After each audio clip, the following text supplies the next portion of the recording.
அதிகாரம் 2. இந்த அதிகாரத்தில் சொல்லப்பட்டிருக்கிற செய்தி எரேமியா தீர்க்கதரிசியின் முதலாவது பிரசங்க செய்தியாகும். கர்த்தர் எரேமியாவை தம்முடைய ஊழியத்திற்கு அழைத்து அவரை பிரதிஷ்டை பண்ணுகிறார். கர்த்தர் எரேமியாவை தம்முடைய ஊழியத்திற்கு அழைத்த போது, நான் பேச அறியேன், சிறு பிள்ளையாய் இருக்கிறேன் என்று எரேமியா சொன்னார். கர்த்தரோ தமது கரத்தை நீட்டி எரேமியாவின் வாயை தொட்டார். தம்முடைய வார்த்தைகளை எரேமியாவின் வாயிலே வைத்தார். ஆகையினால் எரேமியா இனிமேல் நான் பேச அறியேன் என்று சொல்ல முடியாது. கர்த்தர் தம்முடைய வார்த்தைகளை நம்முடைய வாயிலே வைக்கும்போது நம்மால் நன்றாக பேச முடியும். நம்மை போல தெளிவாகவும் ஞானமாகவும் உலக பிரகாரமான ஜனங்களால் கூட பேச முடியாது. அவர்கள் சாதுரிய வார்த்தைகளை பயன்படுத்தினாலும் கர்த்தருடைய ஊழியக்காரர்களே மனுஷருடைய ஆத்துமாக்களுக்கு பிரயோஜனமுள்ள வார்த்தைகளை பேசுகிறவர்கள். இஸ்ரவேல் ஜனத்தார் கர்த்தருக்கு விரோதமாக கலகம் பண்ணி பாவம் செய்கிறார்கள். கர்த்தருடைய பிரமாணங்களை மீறுகிறார்கள். எரேமியா தீர்க்கதரிசி ஜனங்களுடைய மீறுதல்களையும் பாவங்களையும் அவர்களுக்கு உணர்த்தும் வண்ணமாய் பிரசங்கம் பண்ணுகிறார். அவர்களை கடிந்து கொள்கிறார். எரேமியாவின் கடிந்து கொள்ளும் வார்த்தைகளை கேட்டு இஸ்ரவேல் ஜனத்தார் மனம் திரும்ப வேண்டும். இஸ்ரவேல் ஜனத்தாரிடத்தில் விக்கிரக ஆராதனையே பிரதான பாவமாக நிரம்பி இருக்கிறது.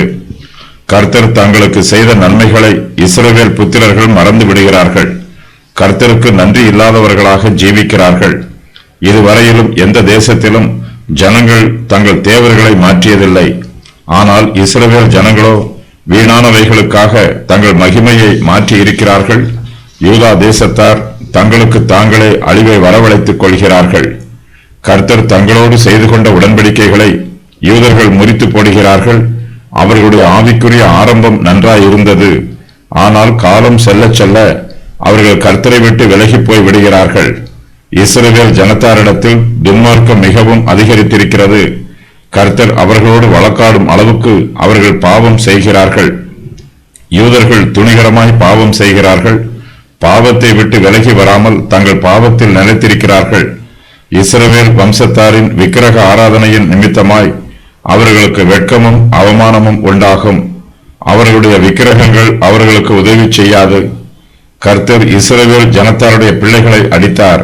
ஆனாலும் கர்த்தருடைய சிட்சை விருதாவாயிற்று. அவர்கள் மனம் திரும்பவில்லை. யூதர்கள் கர்த்தர் மீது குற்றம் சொல்லுகிறார்கள். கர்த்தரிடத்தில் வர மறுக்கிறார்கள். விக்கிரக ஆராதனைக்காரர்கள் குற்றம் இல்லாத ஏழை ஆத்துமாக்களின் இரத்தங்களை சிந்துகிறார்கள்.